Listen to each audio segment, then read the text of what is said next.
Hi.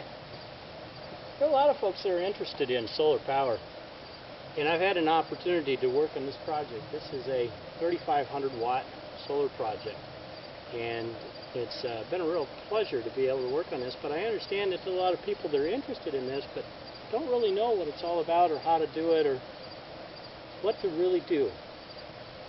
3,500 watts, and that's the result of 20 panels. These are Sharp NE-170s. They produce 35 volts at 5 amps.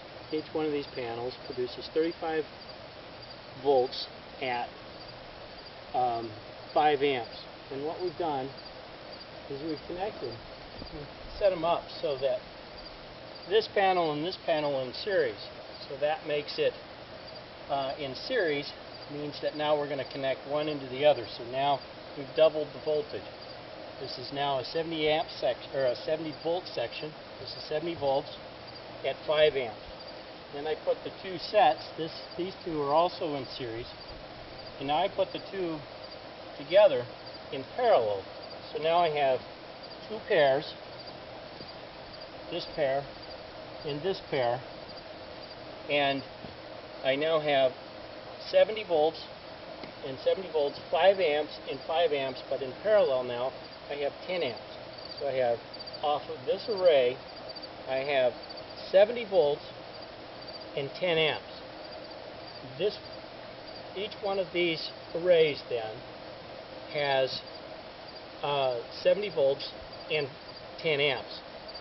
So I have a combined total when it reaches the pole up here. I have 70 amps times 5 arrays. Now, let me say that again. I got 70 volts times 5, so I have 50 amps. So I now have 70 volts and 50 amps. Each one of these arrays has its own breaker in this combiner box over here. I'll show you in a minute.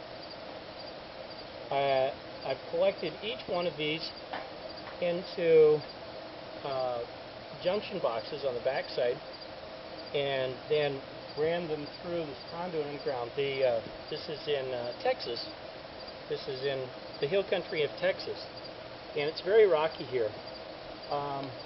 And so it wasn't a possibility to bury the cables. So we chose to run them through conduit above the ground, and then attach them where we can.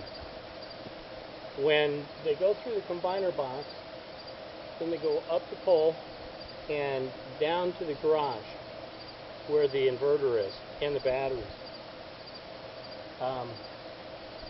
So each one of these arrays has a breaker box over here.